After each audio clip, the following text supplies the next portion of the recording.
Hello everyone, welcome to my channel. I hope everyone is having a wonderful day. Before starting the video, please go ahead and hit the subscribe button and give this video a like up. On SmackDown, Rhea Ripley and Paul Heyman did the unthinkable when they shook hands and seemingly formed an alliance between the Bloodline and the Judgment Day. While things did not end well for both factions, this development could lead to a massive swerve.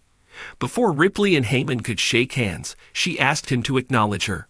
While the veteran manager is known to dismiss such antics with his humor, for the first time, the wise man looked serious, as if he was impressed with the women's world champion's boldness.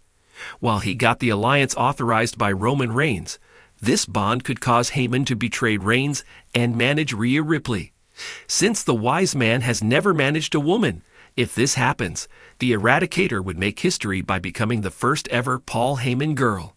Even though the angle is speculative, it is hard to deny that Heyman seemed impressed with Rhea Ripley.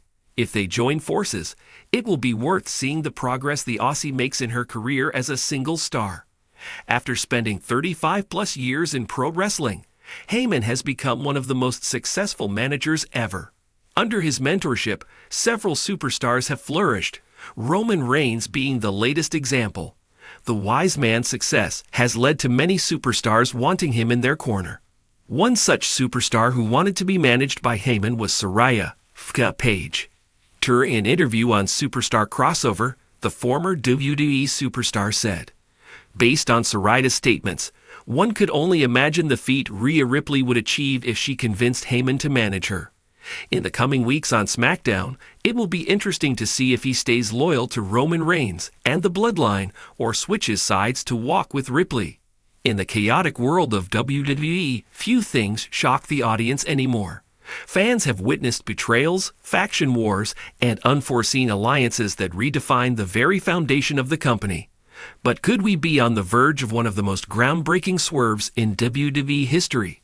What if Rhea Ripley and Paul Heyman, two of WWE's most influential and strategic minds, joined forces in an unthinkable power play that would shift the balance of WWE forever? At first glance, the idea of Rhea Ripley and Paul Heyman working together seems bizarre. Heyman has long been associated with Roman Reigns and the Bloodline, while Ripley has been the backbone of the Judgment Day alongside Dominic Mysterio, Finn Balor, and Damian Priest. Their worlds have barely collided outside of Survivor Series and occasional run-ins on Raw and SmackDown. But in WWE, power is everything. And if history has shown us anything, it's that alliances aren't built on friendship. They're built on strategy. So what could possibly bring them together? As of late, the Bloodline has been weaker than ever. The once unstoppable faction has seen internal strife, betrayals, and growing threats from outside forces. Jey Uso defected to Raw. Jimmy Uso's loyalty has wavered. Solo Sikoa has been stepping into a leadership role, seemingly acting under the guidance of Paul Heyman. But there are whispers that Solo may not be following Roman Reigns' orders entirely. And with Jacob Fatu reportedly on WWE's radar, the Bloodline could be preparing for an internal shift, a restructuring of power within the faction. But is that power shift only within the Bloodline? Or could Heyman be planning something even bigger? Heyman is a mastermind, always looking 10 steps ahead. If he sees the Bloodline crumbling, would he dare pivot toward an entirely new faction? Would he seek out a new dominant force to back?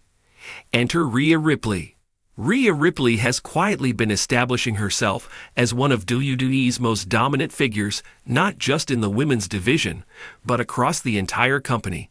She is the de facto leader of the Judgment Day, making crucial decisions that affect the faction's trajectory. While Finn Balor, Damian Priest, and Dominic Mysterio all play their roles, it's Ripley who commands attention and respect, even from adversaries. But here's the thing. The Judgment Day has peaked. They hold titles, but they've lacked true direction beyond maintaining power. Ripley has been the most protected member, and her dominance has left her without serious challengers. Their alliance with the Bloodline was temporary and shaky at best. If Ripley truly wants to cement herself as the most influential force in WWE, she needs a new level of strategy, guidance, and power.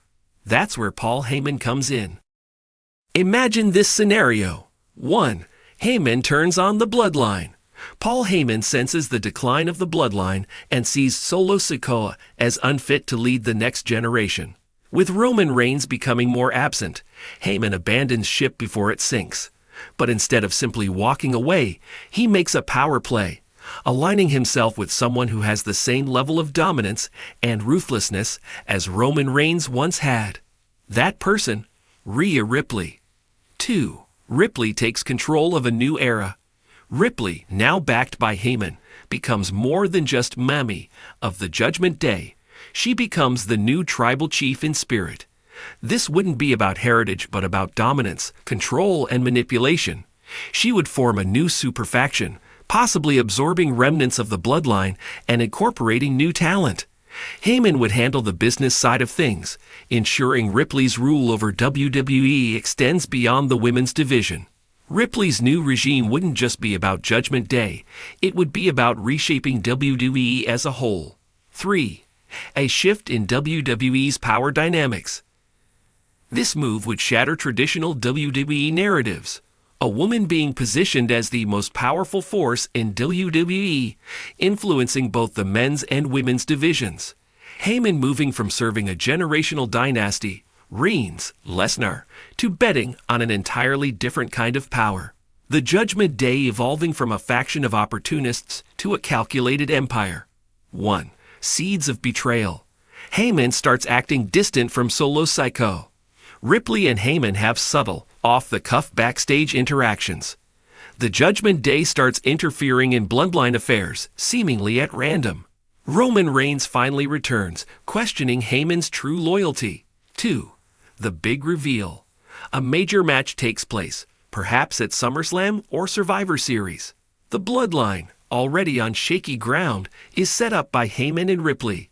Ripley makes her move in the final moments of the match, solidifying her new alliance with Heyman by taking out Roman Reigns or Solo Sikoa.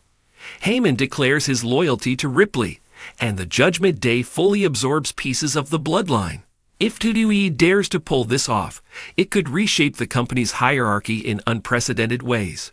Ripley and Heyman together would represent something completely fresh, a merging of female dominance and cerebral strategy in a way that hasn't been seen before. It would also force Roman Reigns' hand. Would he return with a vengeance, or would he accept that his time has passed and let a new leader rise? This wouldn't just be another faction war. This would be a WWE coup. Could Rhea Ripley and Paul Heyman truly pull off the unthinkable? The answer is yes, but only if WWE is bold enough to take that risk. Heyman is a strategist unlike any other. Ripley is a force unlike any other. Together, they could redefine power in WWE history. Whether it leads to a complete takeover or an ultimate battle with a returning Roman Reigns, this swerve would create the most compelling story WWE has seen in years. Now the only question remains: will WWE dare to make history?